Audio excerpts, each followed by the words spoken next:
And then anyway, so I would just like to give everybody time to study the presentation. I think you have a copy of the presentation and you would have a lot of questions. Yan ba yan? No? Yung atin. The concept will provide bigay yung J. Salceda. Yan. Oo, kompleto yan. So ayoko naman i-prolong the agony of NGCP. We're just giving them, we're giving you enough time to consider all the issues that have been raised. Because I think unless maliwanagan na tayo ng DOE. Mr. Chair, balik ka na nga dito. Miss na kita. Also on the ruling of the Supreme Court, which was technically it was eventually affirmed by ERC in their latest memo.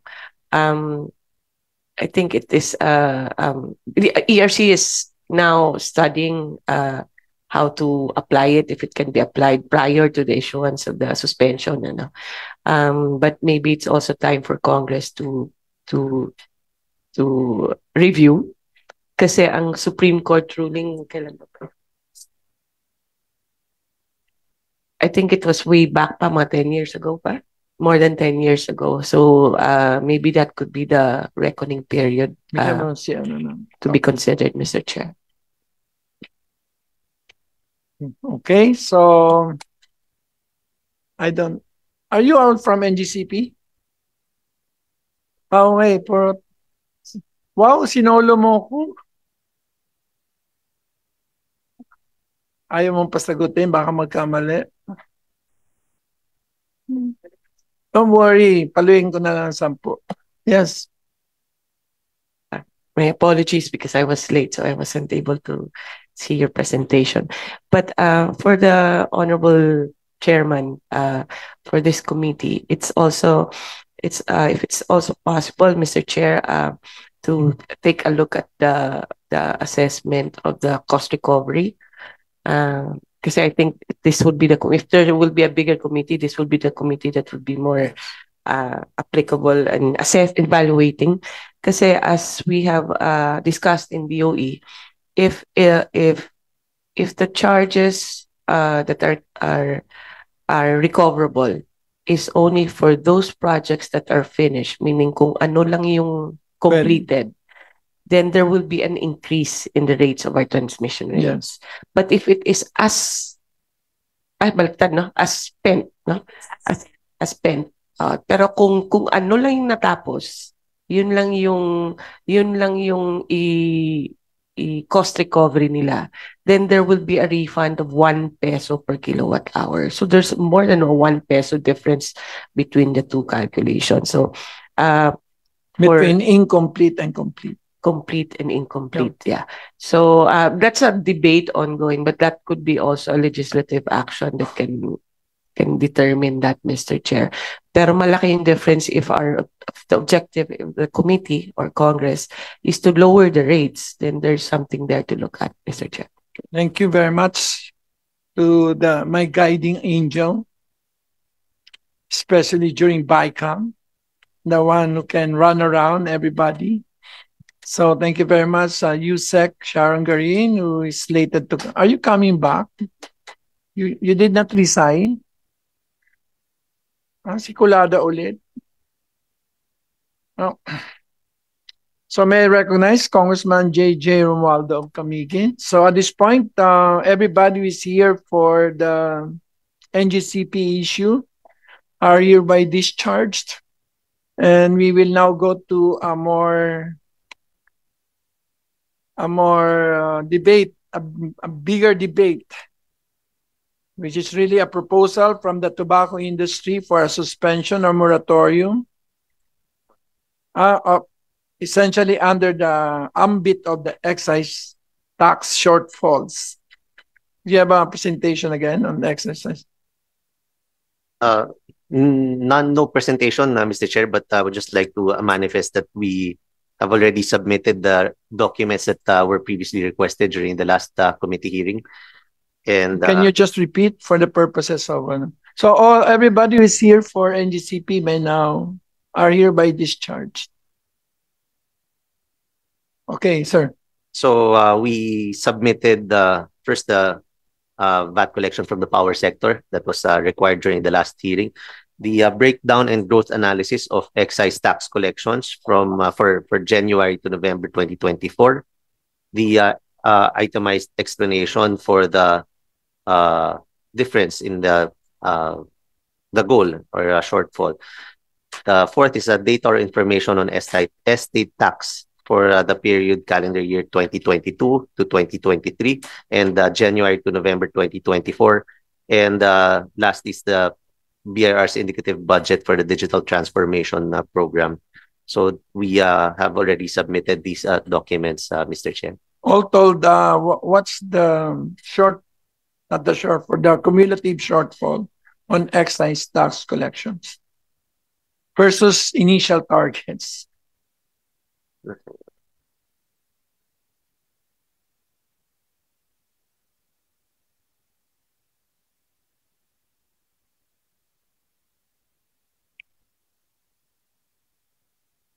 So for the for excise, the peak is in 2022, 21. 20,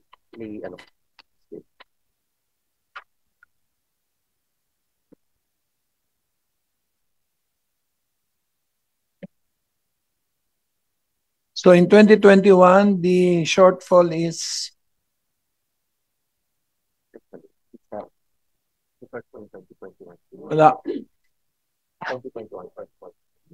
big.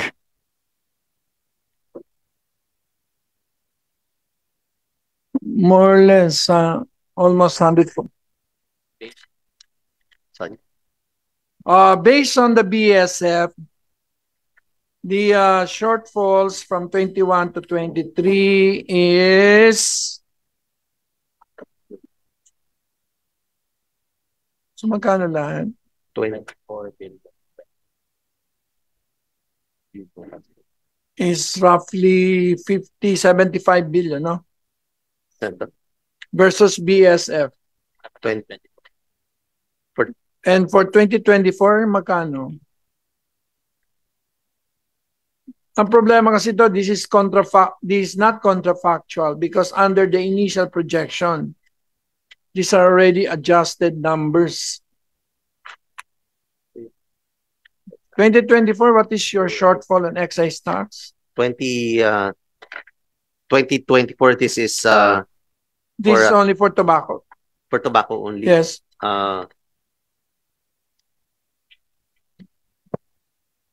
2024, that's 54.4 billion, Mr. Chair. That's the shortfall. That's the shortfall for tobacco. The annualized na yan.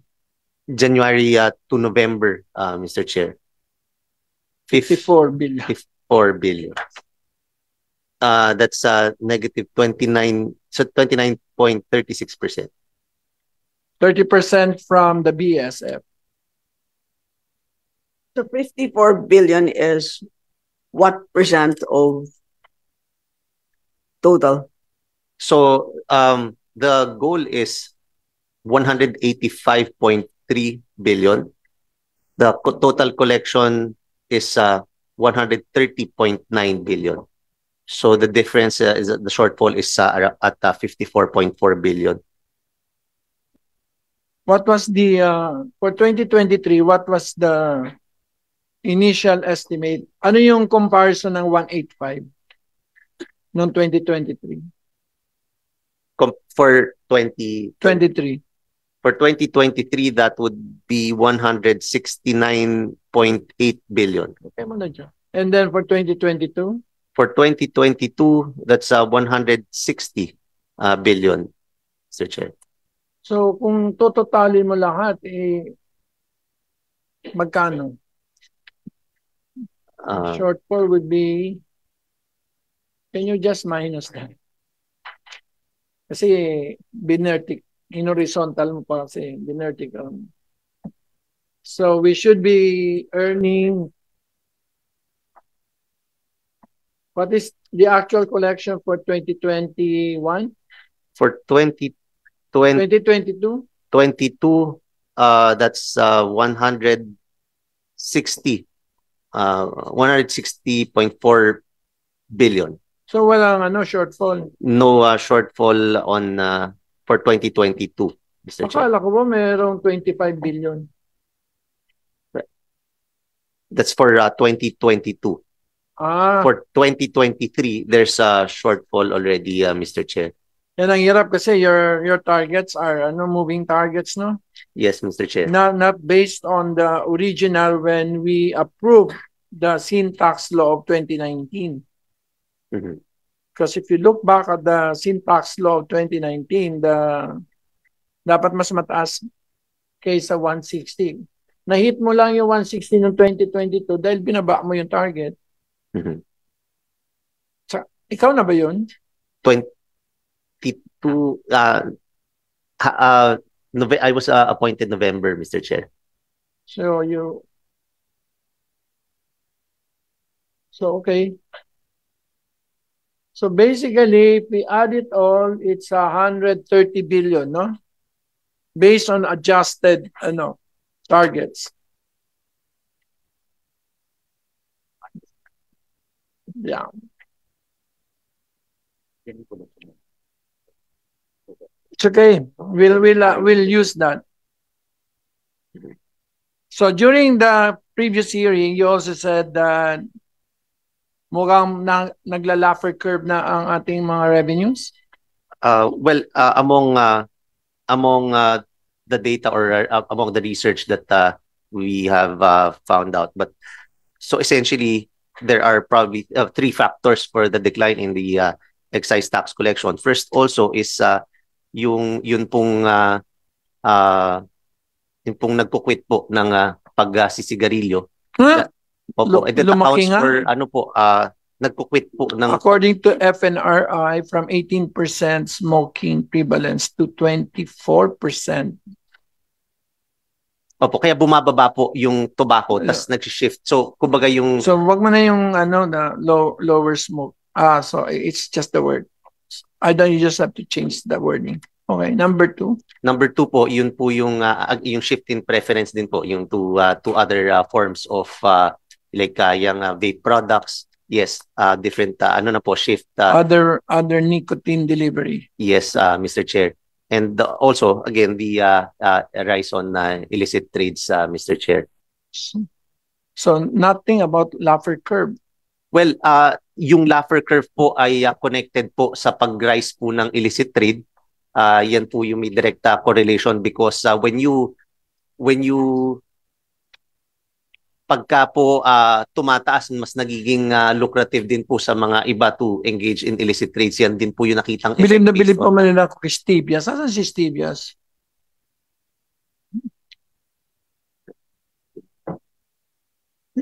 Pinaka-advisor mo. Asan ba siya? Where's Stevias? Nasa iba pong meeting, Mr. Chair. He correctly... No. What Stevia said is that the shortfall of BIR can be explained 100% by the lower GDP growth, nominal GDP growth.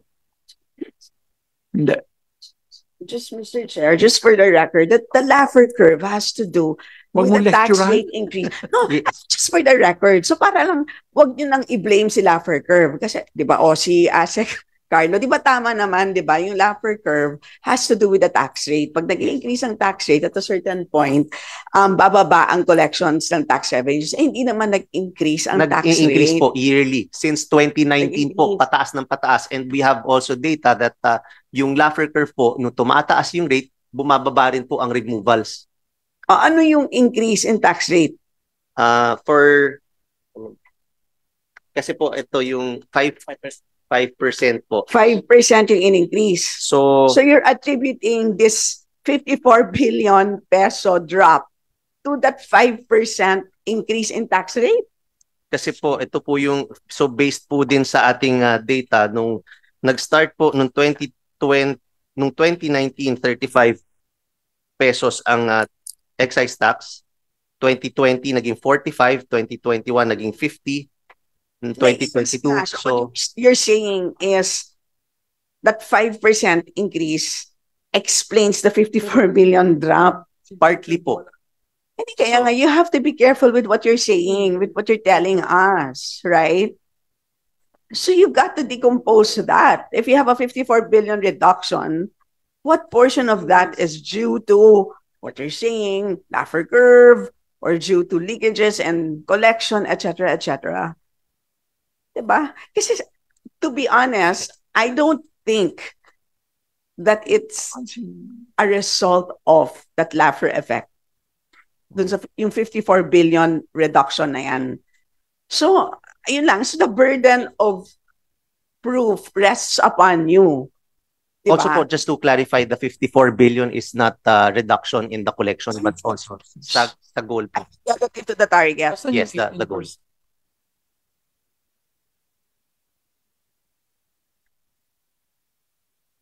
It's okay. You're forgiven. Stricta lang ang professor. No? Patawarin mo na, Diyos ko. Iba naman yung sinasabi niya.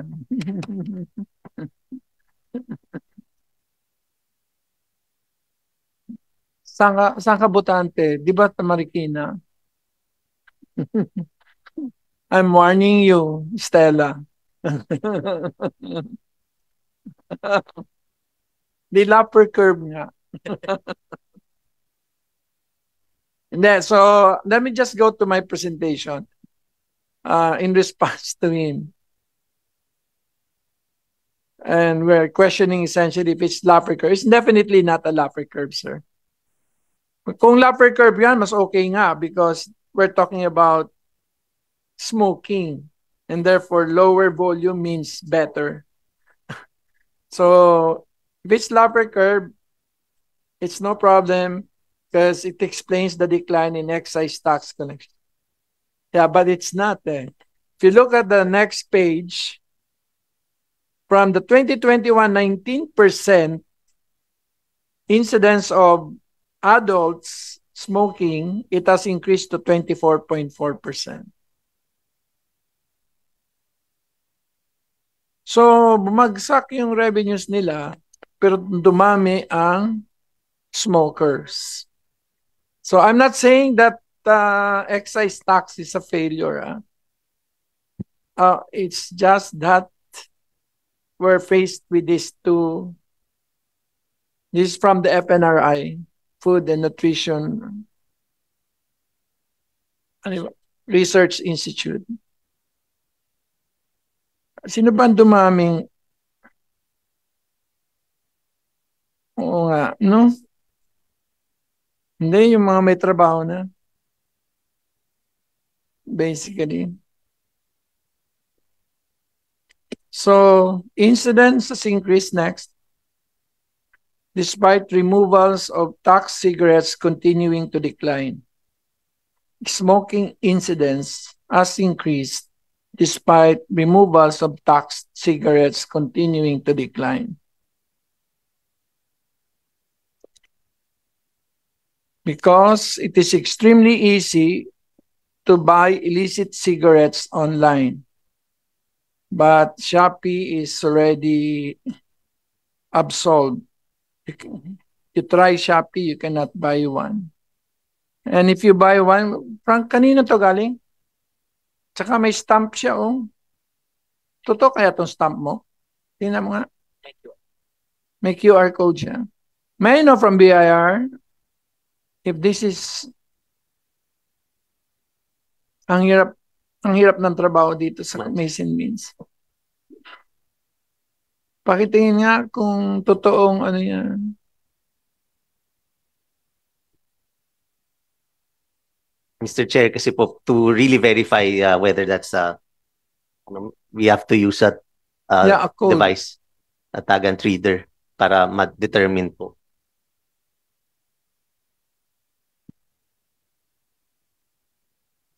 It's a fake code. Well, This is already the new stamp that we've so that's new. At least you can say that that's the new new. But format. as to kung ano po talaga, kung authentic po, we have to use the Tagalog reader. I can give it to you and just return it to me and tell me in writing that it is, so para totally absolve ang Shopee. Yes, we'll do that, Mr. Chair. Next. Ito. This is the Facebook Marketplace. That is where it is all. Next. Next. Ito. Obvious na walang stamp mo.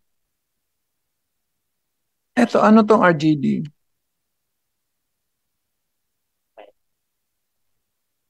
It's a China what? Vape or what? It's a cigarette. Oo. So yung problema namin is determining the volume. Do you have a way of determining the volume of vapes? Because you said there is a shift from the long classing shift. Shift from licit to illicit, and shift from cigarettes to vapes. Table yung ano, yung table. Yung malino na. Ano kayang decline na ito? So for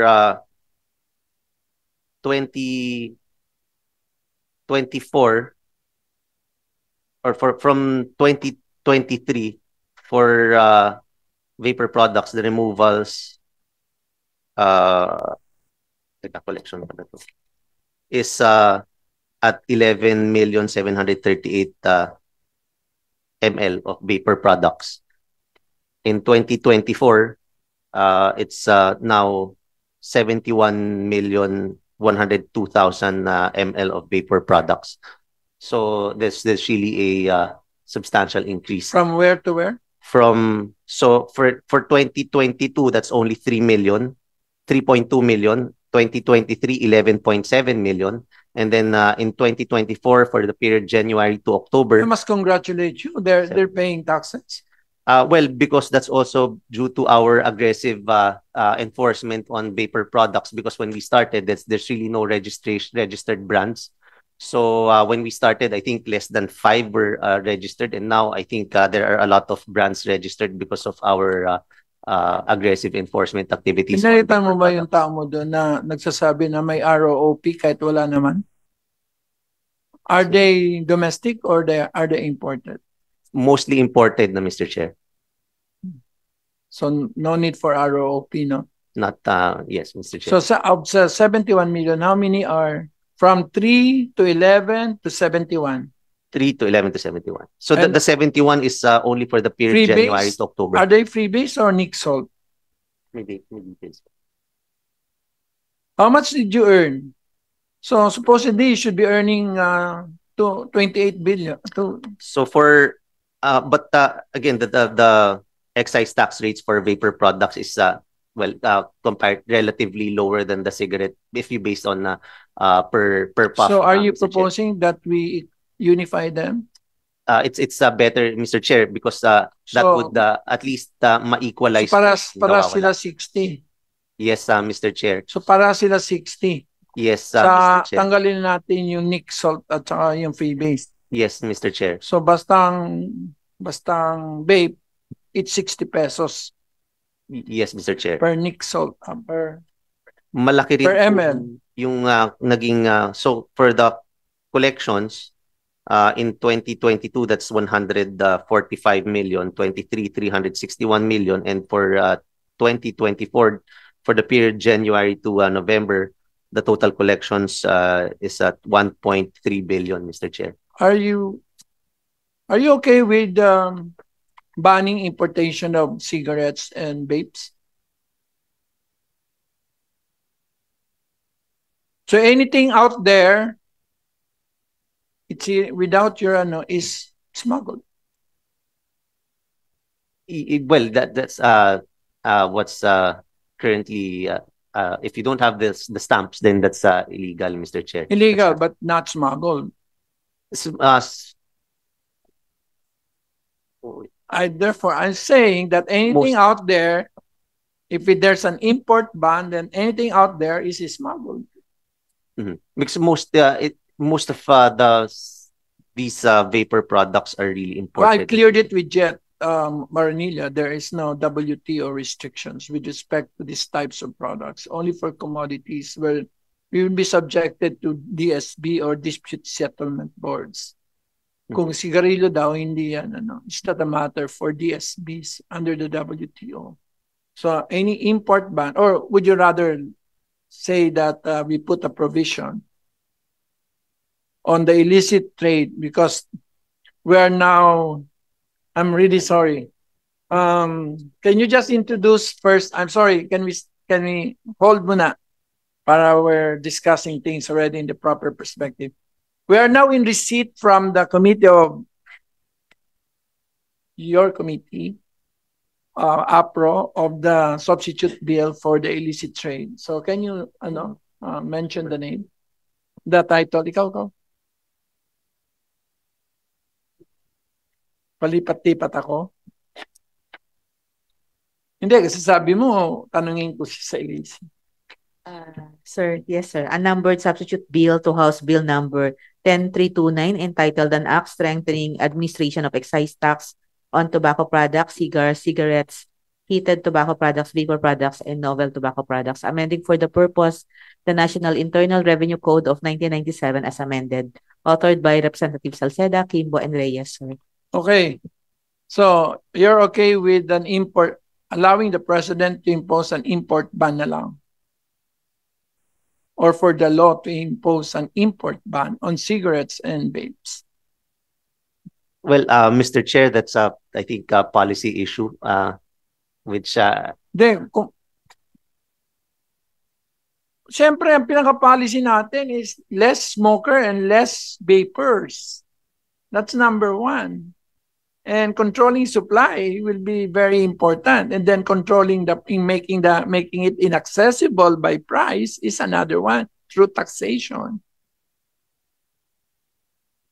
So, definitely, ang outcome dito is less smokers.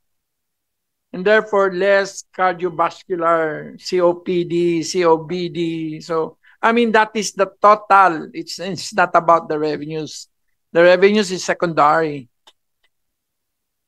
We're just presented here where, just like the prohibition, the best way to lessen drinking is by taxing.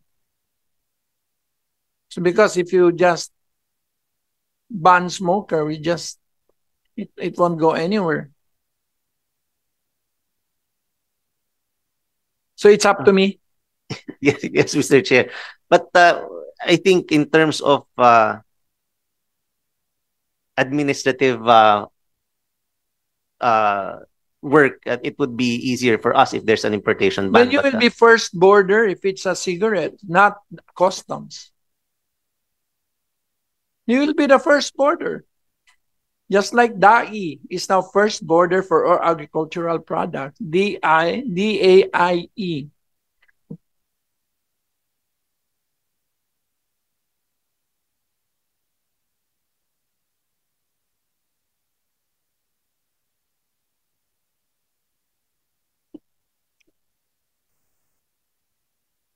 Okay.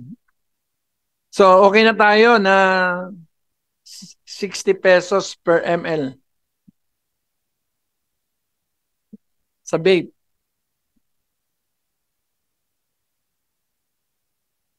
At saka wala nic salt, saka wala ng fee-base. We'll take out that differential.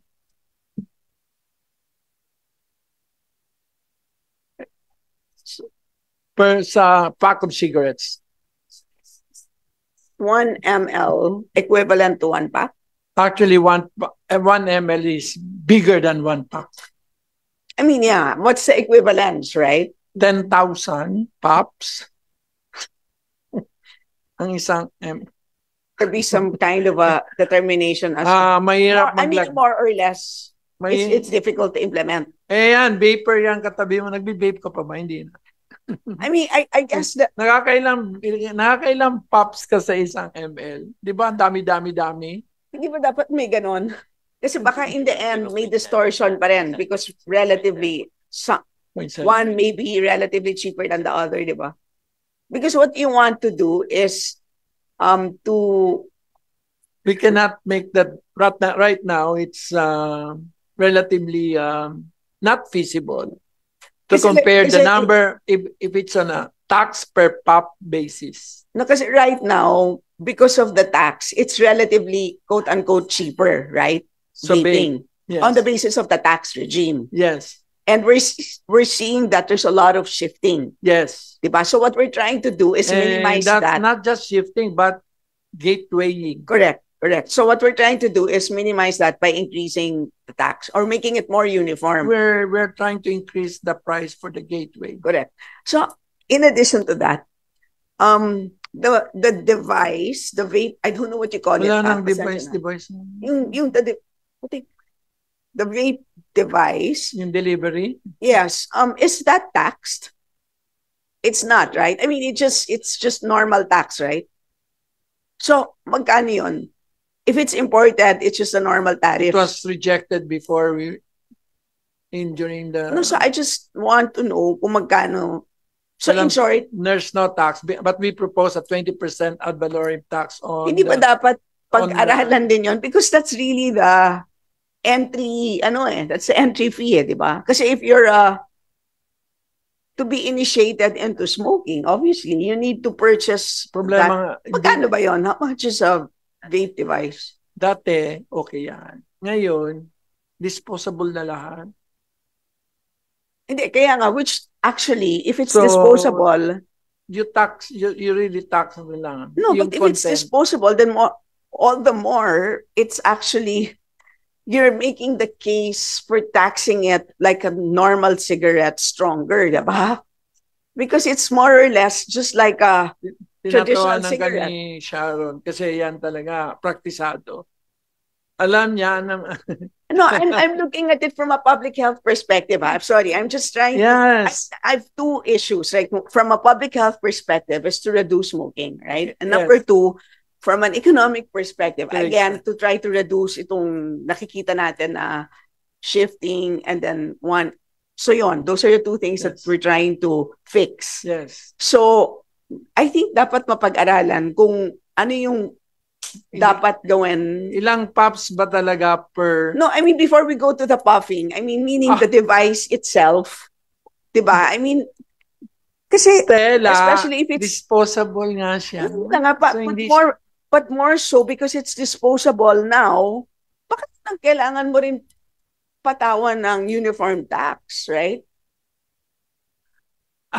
Kasi magkasama na. Oo.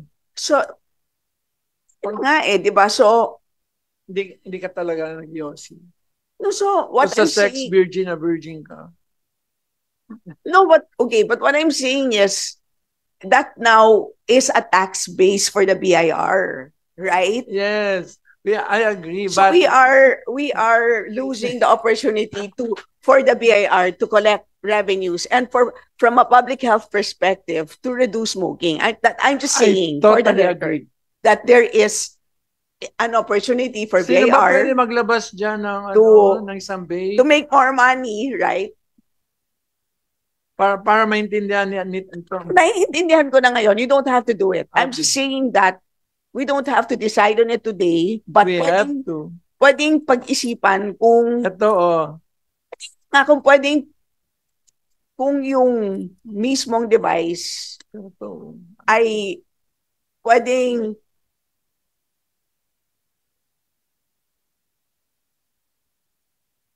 But when you purchase it, do you purchase it separately? No. You cannot use this if you don't have this. Correct. But when you purchase it, do you purchase it separately? You purchase it separately. Dati. Oh, when you purchase it separately, then there's a Okay. So those are two separate tax bases. So I'm just saying that for BIR, you Propose it might now. be able to make it's a potential tax base, and at the same time, for the DOH, Do you have the copy of the bill? Yes. Anyway, yun lang po. I Can just you wanna propose say that 20% ad valorem tax on the carrier? How do yes. Finally, you can save me. As a former member of this committee in the BICAM, it's because there's several types. Now you have ICOS. The main product there is yung bala, no? Oh, Not the device. You keep buying also for the others that you keep buying the pods. The main source of income, I think, are the pods, you know. But then there's that new device na disposable that you buy it as so it's a matter of how do you qualify that? How do you tax that? Kasi tama naman yung tax na yung pods talaga. These are the ones that do you think okay lang sa kanya yung we tax this? Okay, because the tax now is this one. But yeah, correct. But it's not just this one. But most of the ano kasi ngayon is 1 unit na siya.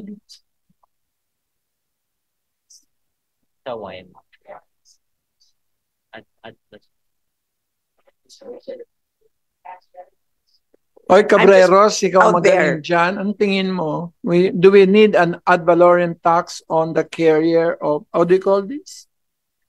The device? The delivery system? Okay ka? May VAT na nga. Yung device daw may VAT na eh. It's treated like a ball pen. A ball pen has a VAT, right? Okay, you win. So we go back kasi you were here in the Senate, right? When it was debated, I was trying to propose 20% ad valorem on the device. Yeah, but of course there were other participants who said we'd rather focus on the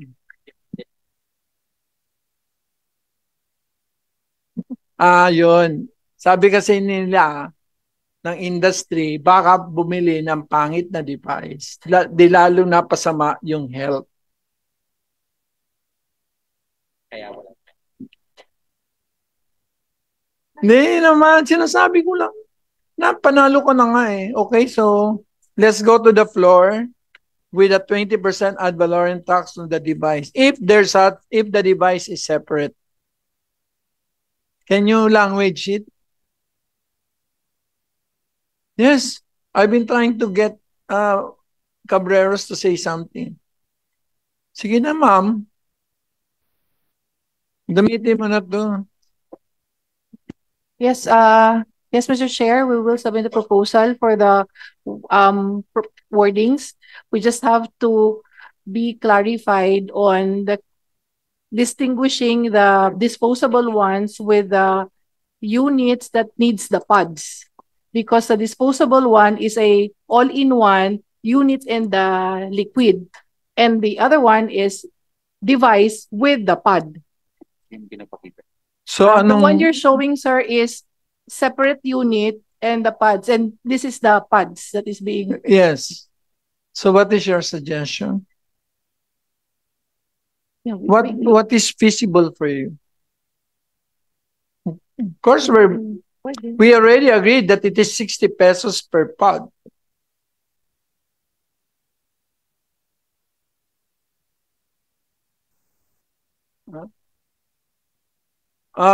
Kong Janet, you're recognized. Defend me from Stella. Janet. Yes, Mr. Chair. Mr. Chair. Health Secretary. Mr. Chair. Yes. Yes, I'm sorry, I'm out of Manila.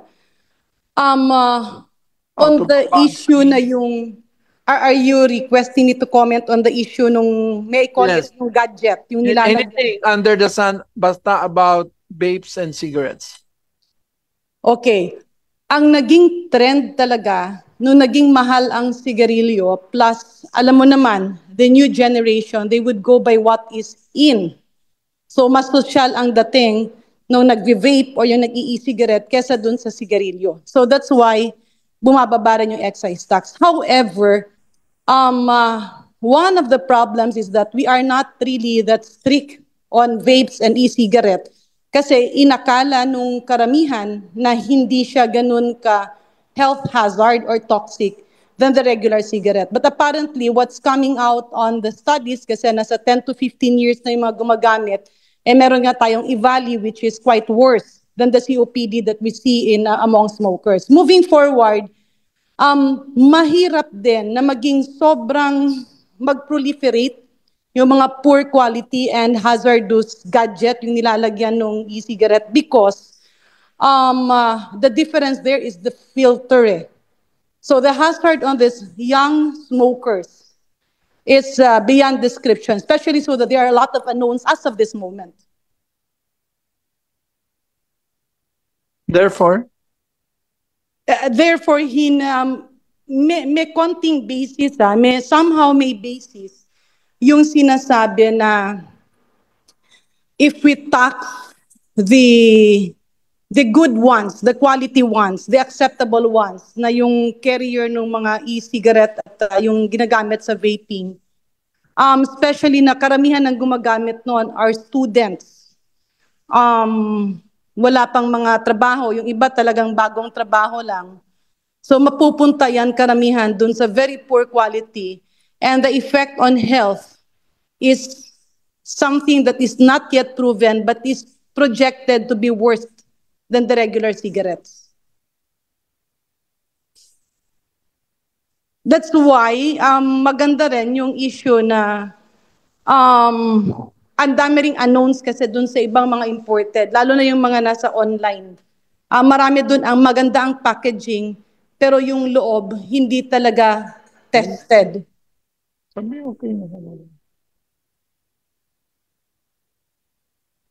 Okay, thank you very much, Janet. We take one advisement. Anybody from the industries here? Do you want to say anything? Mr. Chair, good morning. I actually have a prepared statement. Okay, please do. I'll read it as fast as I can. I already provided copies to the Secretariat. Yung ano na lang, summary. Oh, summary. Okay.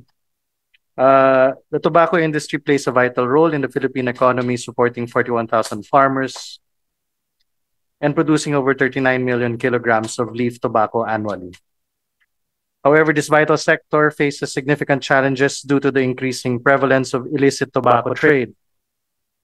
Estimates by Euromonitor suggest that by the end of 2025, 19% of the domestic market will consist of illicit products.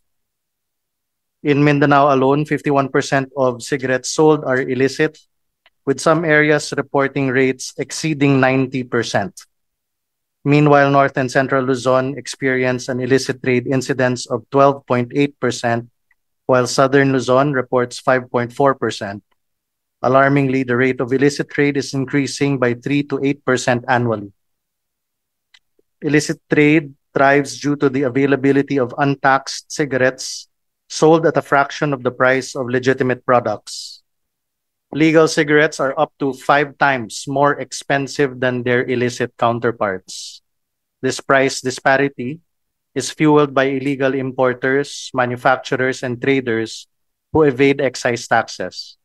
As a result, untaxed cigarettes flood the market, undermining government revenue and reducing funds critical for public health programs and other government initiatives. The data shared by the BIR earlier, we concur with that data. It's accurate, Mr. Chair. Collection rates have been declining. In 2022 to 2023, there's a decline of 15.84%. And as reported by the Good Commissioner in today's hearing, there's a decline of 29.36%. I believe that the chairman himself estimated it at 60 billion about a few years ago. And it's proven already that 638 billion has been lost. Well, at least from the targets. The PTI also highlights the rising prevalence of non-tax paid vapor products, which compounds the issue. These untaxed products further threaten the sustainability of government programs reliant on tobacco tax revenues. PTI is also highlighting that illicit tobacco trade created imbalanced and inequitable conditions against the legitimate tobacco industry. And aside from tax leakages, illicit trade undermines so many other government efforts. Minors have access to illicit cigarettes, to name a concerning example.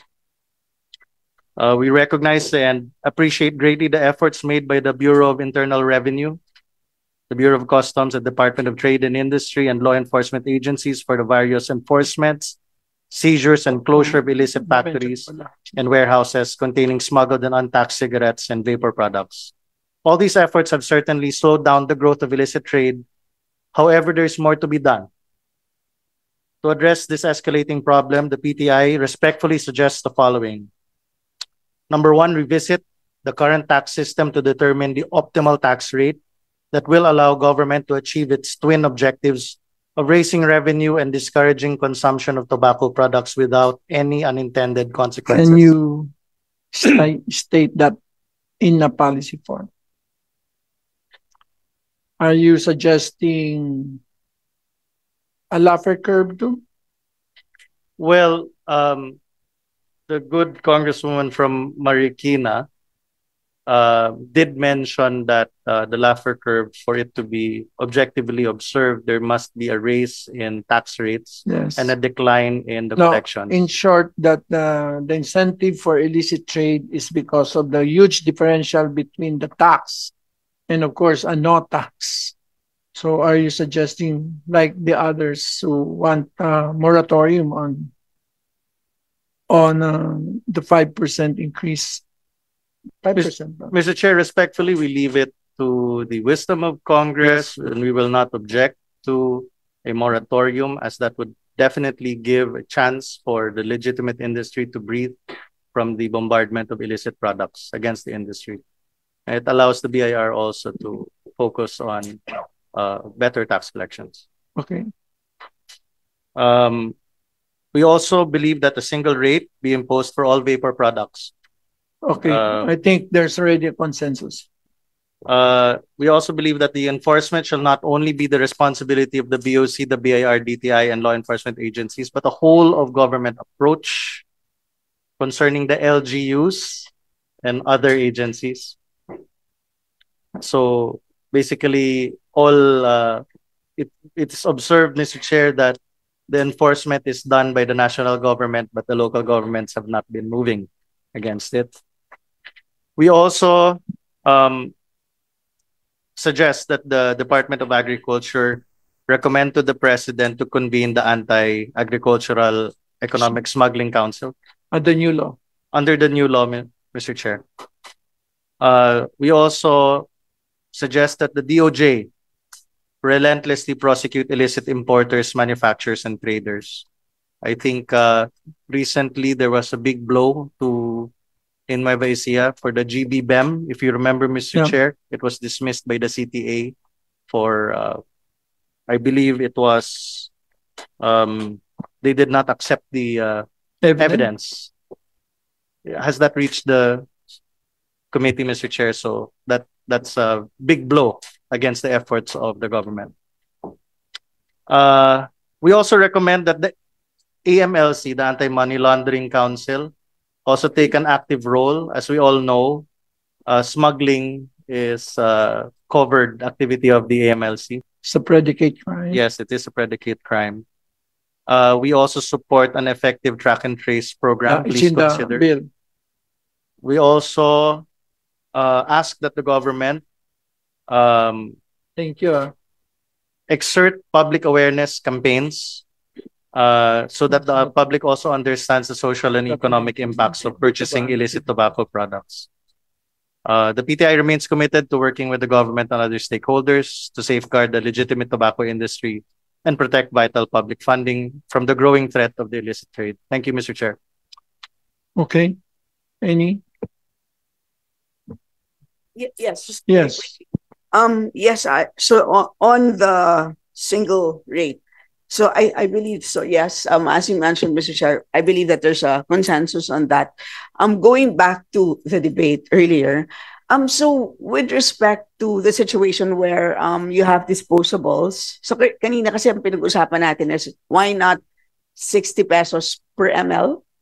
So ang sinasabi ko lang po, Mr. Chair, is sa tingin ko, this is just my perspective, we need to be able also to think about possibly taxing the device. Kasi that's the entire, kasi if you were to compare smoking traditionally versus smoking non-traditionally, dapat tignan yun holistically, di ba? So, in the case of disposables, since disposable naman yon, baka naman potentially you don't have to tax it at 60 per ml. It could be less than 60 per ml. It could be, I'm just saying, kasi equivalently, if you're to impose a tax on the device, di ba? Kasi meron kang i-attribute na tax on the device. So that, I'm just saying, it's a matter of computing di ba?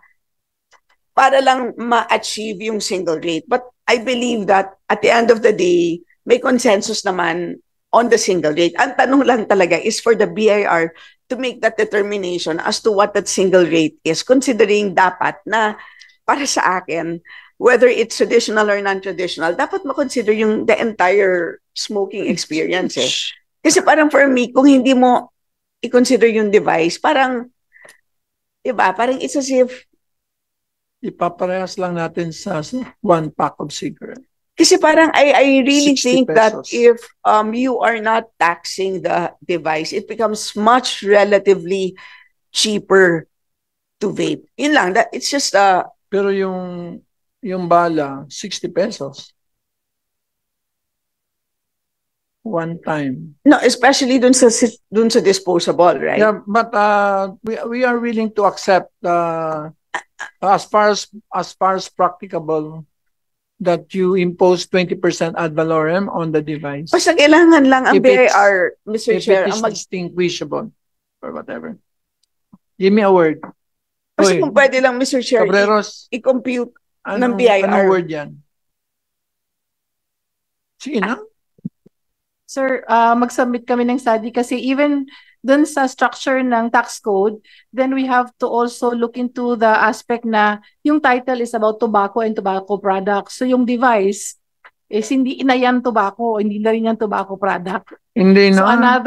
another subtitle. No, we will change the title to Yes. an act amending Ika-classify siya. 293, 294, 295. Or another title na sub-classification. No. Precisely. We will change the title that Yes, will po. include, that will allow us to do that. Pero okay.